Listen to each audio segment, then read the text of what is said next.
नमस्कार, मैं हूं राजीव कुमार स्वामी और इस वीडियो में महासागरीय धाराओं को लेकर एक बार मैं फिर से प्रस्तुत हूं।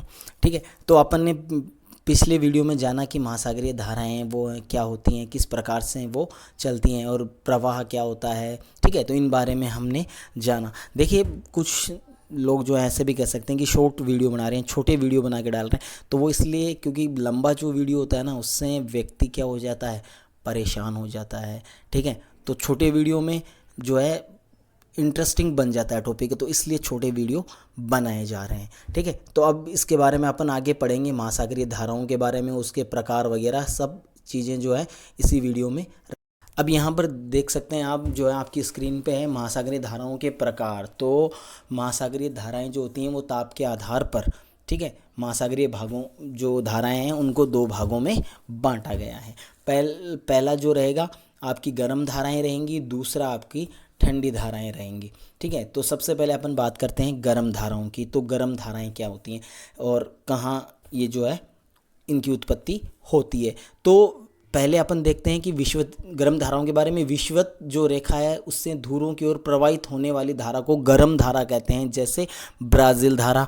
ठीक है, इसके अलावा आप उत्तरी जो है अटलांटिक धारा, आप इसमें आप नाम बोल सकते हैं क्योंकि वो भी गर्म धारा ही है। ठीक है, तो ये आपकी रहेगी विषुवत रेखा से, यानी भूमध्य रेखा से ध्रुवों की ओर चलने वाली जो धारा है वो धारा आपकी कौन सी धारा कहलाएगी, गर्म धारा। याद रखना है, भूमध्य रेखा से किस दिशा में, ध्रुवों की ओर। ठीक है, वहीं अगर ठंडी धारा की बात करें तो ये ध्रुवों से विषुवत रेखा की तरफ या भूमध्य रेखा की तरफ बहने वाली जो धारा होती है उसको ठंडी जल धारा कहते हैं। और इसका वो एग्जाम्पल आपको मिल जाएगा लेब्राडोर। ठीक है, लेब्राडोर है वो एक ठंडी धारा है। ठीक है, तो इस प्रकार से जो है धाराएं दो प्रकार की होती हैं तापमान के आधार पर, एक गर्म धारा, दूसरी ठंडी धारा। उसके बाद में अगर अपन बात करें तो पृथ्वी की जो परिभ्रमण गति है के कारण जो है धाराओं की दिशा में झुकाव जो है वो हो जाता है, यानी पृथ्वी अपने अक्ष पे घूमती है। तो पृथ्वी जो अपने अक्ष पे घूमती है उसको बोलते हैं परिभ्रमण, और सूर्य के चारों ओर जब चक्कर लगाती है तो उसे बोलते हैं परिक्रमण। तो अपन यहाँ बात करें परिभ्रमण की, यानी पृथ्वी का घूर्णन अपने अक्ष पे। ठीक है, तो इसके कारण धाराओं की जो गति है उसमें परिवर्तन हो जाता है। इसके अलावा फेरल के नियम के अनुसार जो ये परिवर्तन होता है वो उत्तरी गोलार्ध में दाईं तरफ तथा दक्षिणी गोलार्ध में बाईं तरफ होता है। यानी फेरल जो है उनके अकॉर्डिंग जो है आपका उत्तरी गोलार्ध में जो है धाराएं हैं वो अपनी दाईं तरफ मुड़ती हैं और दक्षिणी गोलार्ध में धाराएं अपनी बाईं तरफ मुड़ती हैं। ये फेरल के नियम के अनुसार है। इसके अलावा अगर और अपन बात करें तो पृथ्वी के घूर्णन के कारण उत्पन्न आभासी बल को कोरियोलिस बल कहते हैं। ठीक है, तो यहाँ पर एक जो है बल है जो कोरियोलिस बल है, और ये बल जो है पृथ्वी के घूर्णन की वजह से जो है ये उत्पन्न होता है या पृथ्वी के परिभ्रमण की वजह से उत्पन्न होता है। और सबसे पहले इस बल की खोज जो है किसने की थी, कोरियोलिस ने की थी, इसलिए इसको कोरियोलिस बल भी कहा जाता है। ठीक है, अब अपन बात कर लेते हैं महासागरीय धाराओं की उत्पत्ति के कारण। ठीक है, या उत्पन्न क्यों होती हैं, इसके पीछे कौन से कारण हैं जो जिम्मेदार हैं। तो सबसे पहले कारण की अगर अपन बात करें तो सबसे पहला कारण है वो है पृथ्वी की घूर्णन गति। ठीक है, पृथ्वी अपने अक्ष पे घूमती है, ये आप सबको पता है, और इसी वजह से जो अब जो है धाराएं हैं वो उत्पन्न होती हैं। कैसे होती हैं, तो अगर अपन बात करें जब पृथ्वी अपने अक्ष पे घूमती है तो पृथ्वी की घूमने की गति है वो 1600 किलोमीटर प्रति घंटा है। ठीक है, अब इस स्पीड से जब पृथ्वी घूमती है तो स्थलीय भाग तो ठोस है, ठीक है, इसलिए वो पृथ्वी के साथ गति नहीं कर पाता। लेकिन जलीय भाग जो है वो क्या होता है, द्रवावस्था में, या महासागरीय भाग है वो द्रवावस्था में। तो जैसे पृथ्वी घूमती है तो उसके साथ पानी भी रोटेट करता है। ठीक है, जिसकी वजह से धाराओं की उत्पत्ति होती है। दूसरा आपका रहेगा वायुदाब एवं पवनें।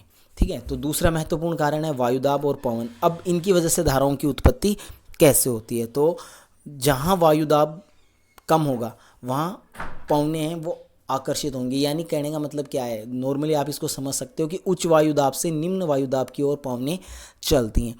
ठीक है, यानी पवनों का जो परिसंचरण होता है, यानी पवनों की चलने की दिशा होती है वो कैसी होगी, उच्च वायुदाब से निम्न वायुदाब की ओर।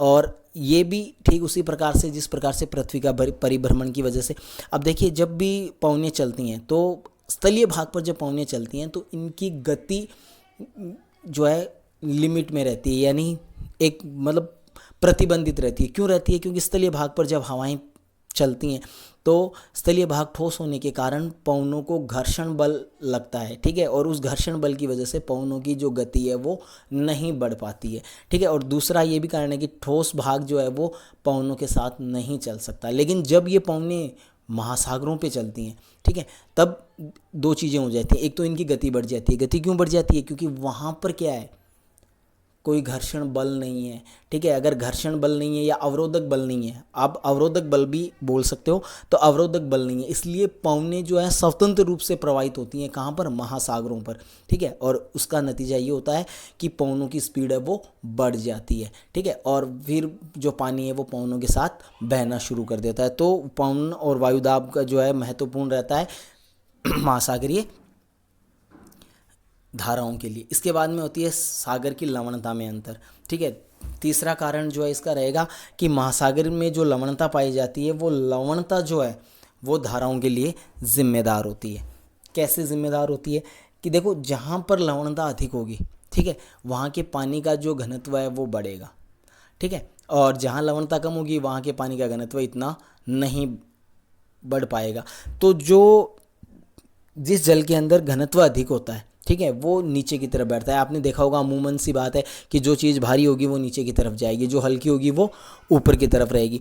तो इसमें होता क्या है कि लवणता की वजह से जल भारी हो जाता है, भारी होकर वो नीचे बैठता है, तो ऊपर का जो स्थान होता है वो क्या हो जाता है? रिक्त हो जाता है, ठीक है। और जहाँ पर लवणता कम है उस भाग के पानी का जो औसत स्तर है वो ऊंचा रहता है और लवणता वाले का नीचा रहता है। तो ऐसे में पानी जो है, आपको पता है कि जो पानी होता है उसकी प्रकृति होती है कि ढलान के बल या ढलान की तरफ वो चलता है। तो इसी वजह से पानी जो है चलकर कहाँ आ जाएगा?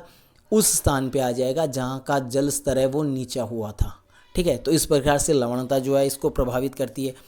इसके बाद में तटरेखा का आकार भी जो है महासागरीय धाराओं को प्रभावित करता है, ठीक है। अब यहाँ पर तटों की बात की जाए तो तटों की बात इस प्रकार से कि ज़्यादातर जो पवनें हैं, ठीक है, वो पश्चिम से पूर्व की ओर चलती हैं, ठीक है।